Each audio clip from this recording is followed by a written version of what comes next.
हम यहाँ इसलिए हम चाहते हैं और यहाँ अयोध्या में आने वाला हर एक व्यक्ति चाहता है कि हम उस प्रमुख स्थान पर जाए जहाँ भगवान की विशेषताएं हैं। तो अगर में हमारी युवा माताएं बहनें बड़े बुजुर्ग अगर सब लोग साथ देकर अगर ये कार्य को संभव किया जाए तो इसमें हमारा गौरव बढ़ेगा, ये अवध का गौरव बढ़ेगा।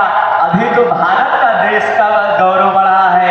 G20 के बाद भारत में जो विशेषताएं जो योगदान मोदी जी ने दिया, हमें तो नहीं लगता है कि अन्य कोई राज्य सरकार या केंद्र सरकार दे सकती थी। इसी प्रकार से सोने की चांदी की थाली में उन्होंने भोजन कराया, मोटे अनाज खिलाए कि जाने के बाद व्यक्ति भूले ना जीवन भर कि कभी हम गए थे अयोध्या या कभी हम भारत आए थे। भारत उस अयोध्या भूमि पर आए थे जहाँ भगवान ने अवतरित हुआ है। हमें वहाँ यहाँ आने के बाद लोगों को ऐसे मंत्रमुग्ध कर देना।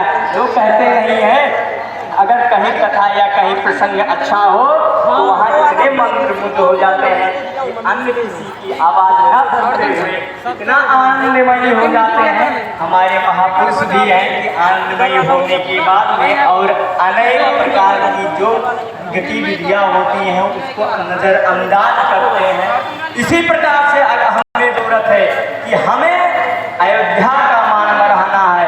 अयोध्या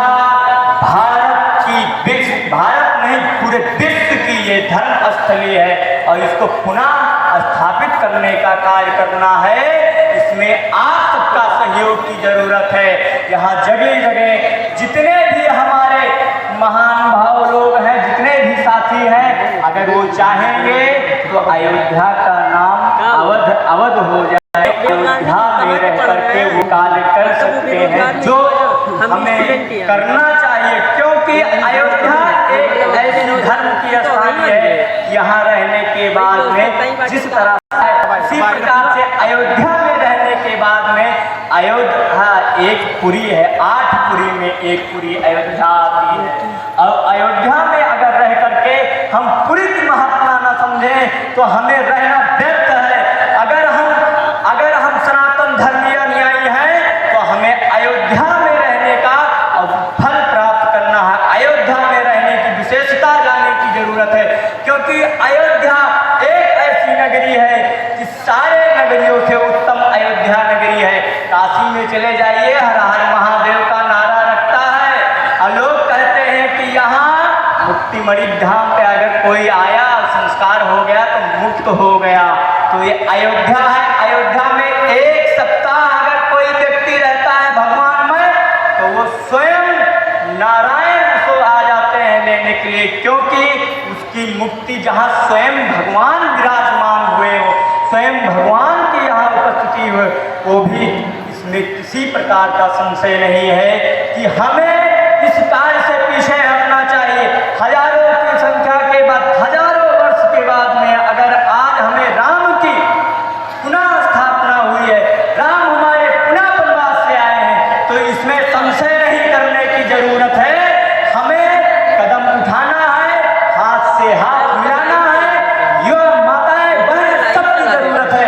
यहाँ किसी को ये कहने की जरूरत नहीं है कि हम छोटे हैं या हम बड़े हैं। यहाँ कोई छोटा नहीं ना कोई बड़ा है। यहाँ तो सब राममयी है। यहाँ राम ही राम है। यहाँ राम के सिवा कोई नहीं है। और राममय जो हो जाएगा वो हमें लगता है कि जीवन धन्य हो जाएगा।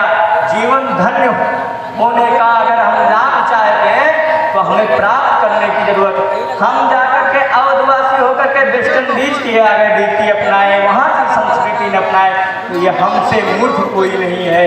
क्योंकि हमें जरूरत अगर है तो सिर्फ अवध में रहने की जरूरत है और अयोध्या में रहने का हमें फल और अवसर जो मिला है उसको फल की आवश्यकता है, फल प्राप्त करने की जरूरत है। अगर हम कहीं जाएं देश विदेश में, नाम बताते ही अयोध्यावासी हैं तो उसको लगे कि हाँ ये तो भगवान राम के अनुयायी है, भगवान राम के नगर से आया है, और पूर्णता वो हमको अभिनंदन करे और सम्मान दे। कहीं अगर जाए तो हर एक व्यक्ति सादर प्रणाम करने की। आज मैं आपको बताऊं कि मैं जब अवध में पुनः भगवान की राम उत्पत्ति हुई, अगर मैं कहीं अन्य राज्यों में जाता हूँ तो इतने कहने की जरूरत है कि भगवान राम के नगरी से आया हूँ। इतना भाव, इतना प्रेम, क्या वो प्रेम हम नहीं कर सकते हैं?